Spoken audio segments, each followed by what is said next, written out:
रेपंजेल की कहानी। रपुंजेल लव कहानी। बहुत समय पहले की बात है। यूरोप महाद्वीप के जर्मनी देश में एक पति और पत्नी रहा करते थे। दोनों का एक दूसरे के सिवा और कोई नहीं था। विवाह के कई वर्षों उपरांत भी उनकी कोई संतान नहीं हुई। समय इसी प्रकार से गुजर रहा था कि अचानक एक दिन स्त्री को अपनी कोख में संतान की अनुभूति हुई और गर्भावस्था के दौरान उसको कुछ इस प्रकार महसूस हुआ कि उसको रेपंजेल नामक शाक खानी चाहिए। आसपास वह शाक कहीं भी उपलब्ध नहीं थी। पति पत्नी एक जादूगरनी के बगीचे के समीप ही रहते थे। पत्नी के मन की बात जब पति ने सुनी तो पति ने उससे वादा किया कि वह उसके लिए रेपंजेल नाम की वह शाक साथ लेकर आएगा। बगीचे में चोरी से घुसकर उसने वह शाक अपनी पत्नी के लिए तोड़ी और यह क्रम कई दिनों तक चलता रहा। एक दिन बगीचे की मालकिन जादूगरनी ने, जिसका नाम डेम गोथेल था, उसे यह चोरी करते हुए देख लिया और जादूगरनी ने पति को बंधक बना लिया। पति जादूगरनी के सामने बहुत गिड़गिड़ाया और अंततः जादूगरनी एक शर्त पर वह शाक उसकी पत्नी के लिए देने के लिए राजी हो गई। शर्त यह थी कि संतान के जन्म के बाद वह उसे जादूगरनी को सौंप देगा। मायूस मन से पति ने उसकी वह बात मान ली और बच्चे के जन्म होते ही उसने जादूगरनी के हाथों अपनी पुत्री को सौंप दिया। जादूगरनी ने अत्यंत मनोयोग से उसकी पुत्री का पालन पोषण किया और उसका नाम उसी शाक के नाम पर रेपंजेल रखा। रेपंजेल एक अत्यंत रूपवती कन्या के रूप में धीरे धीरे विकसित होने लगी। उसके सुनहरे बाल और अद्वितीय रूप की चर्चा आसपास की जगह पर धीमे धीमे से फैलने लगी। कन्या के 12 वर्ष के होते ही जादूगरनी डेम गोथेल ने उसको एक ऐसी मीनार में कैद कर दिया जिसमें ना तो कोई दरवाजा था और ना चढ़ने के लिए ही कोई सीढ़ी। इसमें एक ऊंचे स्थान पर एक कमरा था जिसमें कि केवल एक खिड़की थी। जादूगरनी अपनी जादुई शक्तियों के माध्यम से छोटी बच्ची तक पहुंचती और हर दिन उससे मिलने के लिए दिन के समय जरूर जाती।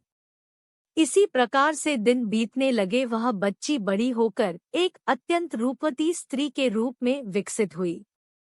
उसके लंबे घने सुनहरे बाल इतने लंबे हो गए कि बाद में जादूगरनी उनके सहारे मीनार पर चढ़कर कमरे में आने और जाने लगी। ऐसा करते वक्त वह रेपंजेल को पुकारते हुए कहती, रेपंजेल अपने बाल गिराओ ताकि मैं तुम्हारे सुनहरे बालों पर चढ़कर ऊपर आ सकूं। समय इसी तरह से गुजरता गया और एक दिन किसी राज्य का राजकुमार घूमते घूमते उसी क्षेत्र में आ गया जहां पर रेपंजेल उस मीनार में रहती थी। रेपंजेल की आवाज में अद्वितीय मिठास थी। जब वह गाती थी तो जैसे समय ठहर जाता था। एक दिन राजकुमार को टहलते टहलते एक मधुर आवाज सुनाई पड़ी। वह आवाज कहाँ से आ रही है यह जानने के लिए जब राजकुमार मीनार के पास गया तो उसे दिखाई पड़ा कि एक ऊंची मीनार के ऊपर कमरे में एक सुंदर रूपवती स्त्री रहती है।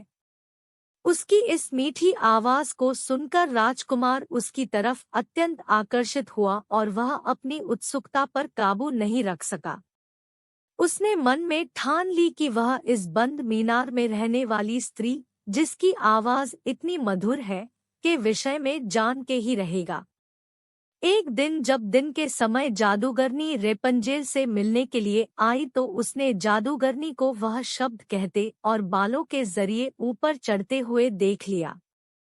राजकुमार ने इसी प्रकार जब रात के समय रेपंजेल को पुकारा तो उसने उसे आने के लिए मीनार के सहारे अपने बालों को लटका दिया।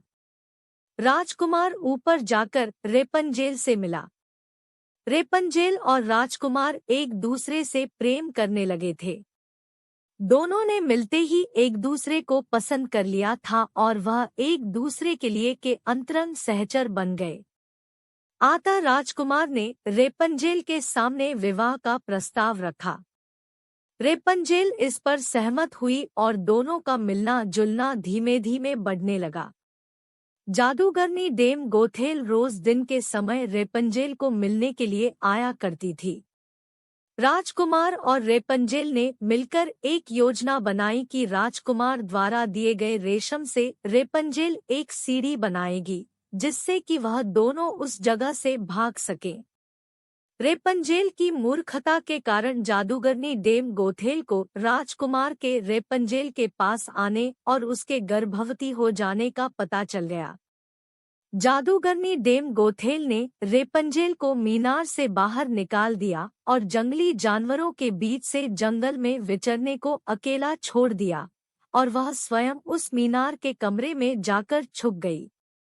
राजकुमार के चढ़ने के लिए उसने रेपंजेल के बालों को काटकर उन्हें मीनार से बाहर लटका दिया, ताकि राजकुमार ऊपर चढ़ सके और उसे कोई शंका ना हो। जब राजकुमार रेपंजेल से मिलने के लिए उस रात आया तो रेपंजेल की जगह जादूगरनी को पाकर वह भयभीत हो गया और मीनार से कूद पड़ा, जिससे कि नीचे पड़े कांटों से उसकी दोनों आंखों की रोशनी चली गई। जब राजकुमार नीचे गिरने लगा, उसके हाथ में रेपंजेल के कटे हुए बाल आ गए और रेपंजेल की लंबी बालों की लट राजकुमार के साथ ही नीचे गिर गई। नीचे उतर पाने का कोई अन्य तरीका न होने के कारण जादूगरनी डेम गोथेल उस मीनार में फंस गई और अंततः मृत्यु को प्राप्त हुई। अपनी आंखों और अपनी प्रेमिका को खो देने के बाद राजकुमार निराश होकर अंधा होकर जगह भटकने लगा। कई महीनों तक इस प्रकार भटकने के पश्चात वह उस क्षेत्र में जा पहुंचा जहां पर रेपंजेल बस चुकी थी। उधर रेपंजेल ने जुड़वा बच्चों को जन्म दिया, जिनमें एक बेटी और एक बेटा हुआ। इसी तरह कुछ समय तक एक दूसरे के विछोह में रहने के बाद अंततः दोनों उसी राज्य में एक स्थान पर मिले, और उनके मिलन से चमत्कार स्वरूप राजकुमार की दृष्टि वापस आ गई और रेपंजेल के लंबे सुनहरे बाल उसको वापस मिल गए और दोनों हंसी खुशी अपना जीवन साथ में बिताने लगे।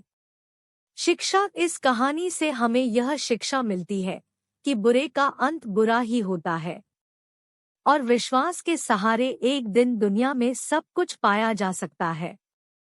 जिस तरह जादूगरनी गलत नियत से रेपंजेल को इतने साल कैद में रखती है, एक दिन उसे इसका दंड मिला और वह मारी गई। रेपंजेल ने बचपन से उम्मीद लगाई हुई थी कि उसे एक दिन कोई बचने आएगा, उसकी खुशहाली भरी जिंदगी होगी। एक दिन उसके इस विश्वास को भगवान ने पूरा कर दिया।